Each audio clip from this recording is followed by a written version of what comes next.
This is Steve with a complete reading exam on YouTube. You come to YouTube to read English texts, right? Well, you come here to my channel to practice for the exam, and I'm giving you more useful, specific resources to do that. We're going to do a complete reading exam that has been slightly miniaturized, so you can do it in one study session. That's the idea here, a dedicated study session to reading and the skills you need to do well in reading. Our first text is going to be about Fred Astaire and Ginger Rogers, two famous dancers. So let's talk about dancing a little bit and the old films they were in to give you some context for this text. And you can also see the background helps a little bit. Hey, go and watch a video of them dancing in the park on skates. It's pretty cool. That's why I chose to write a text about it and make some questions on it.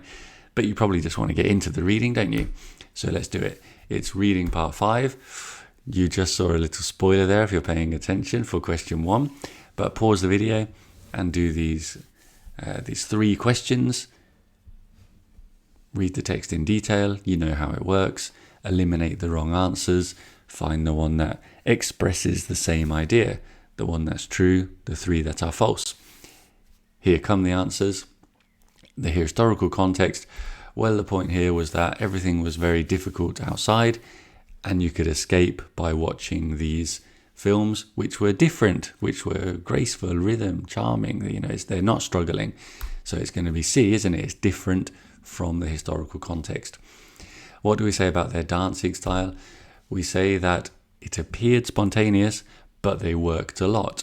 So it seemed natural despite careful preparation. That's exactly what it means.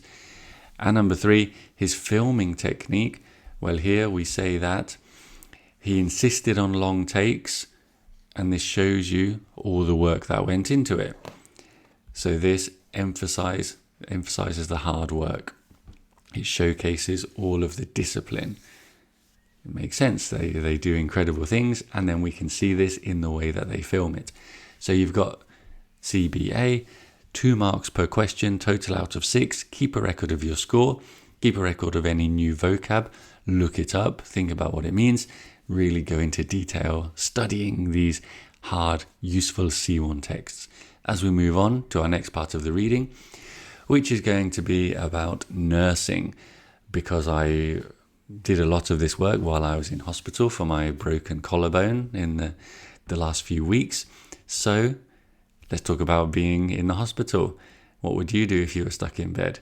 Would you like to be a nurse? What are the pros and cons? Typical things, common topics that you should be able to express your ideas on.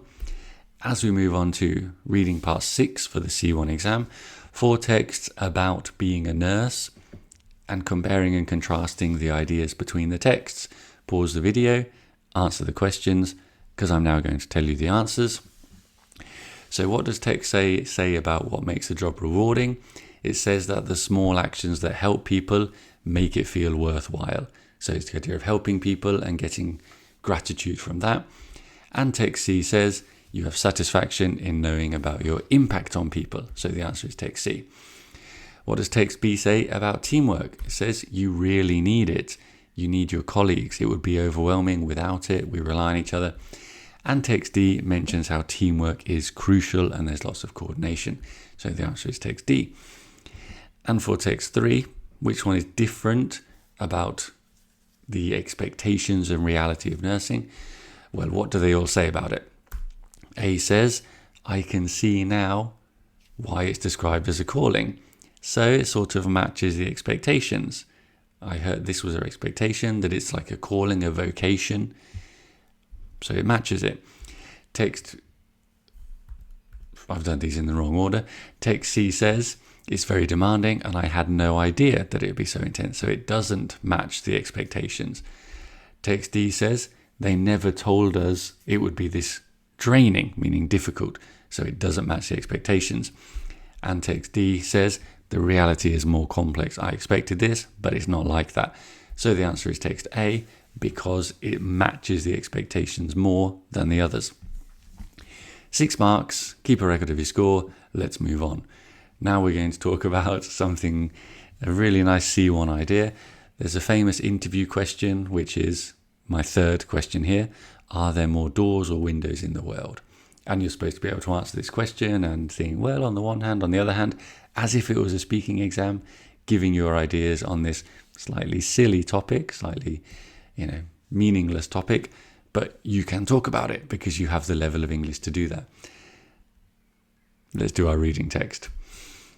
Addressing this question and the idea of it, the history of it, you need to read the text and then put the best paragraph in each gap by connecting the ideas together in their sequence, in their logic, in the references that they make to each other.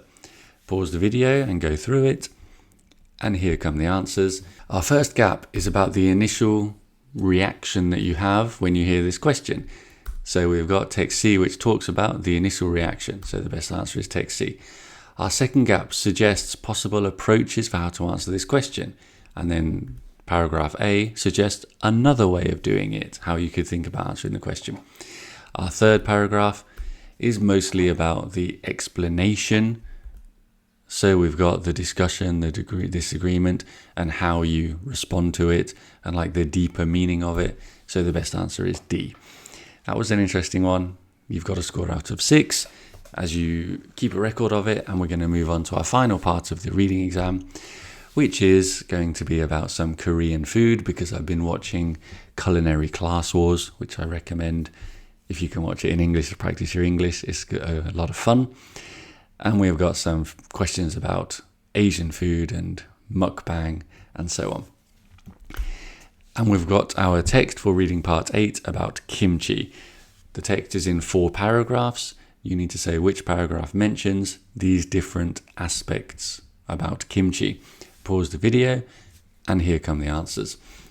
For question 1, a later and crucial addition, that is going to be D, chili peppers. They were only introduced centuries, but they're now part of the recipe, so it's D. Number 2, it's not normally a main dish, it's a side dish, right? It appears not as a centerpiece, but as a companion, text B. The scale of production, well, that was also text B, where they talk about making it in large batches, that's B again. It's greater than the sum of its parts, I think that's A, isn't it? This straightforward definition barely hints at its complexity. So they give you the ingredients, but they say, then something happens to make it more complex. So it's more greater than some of its parts.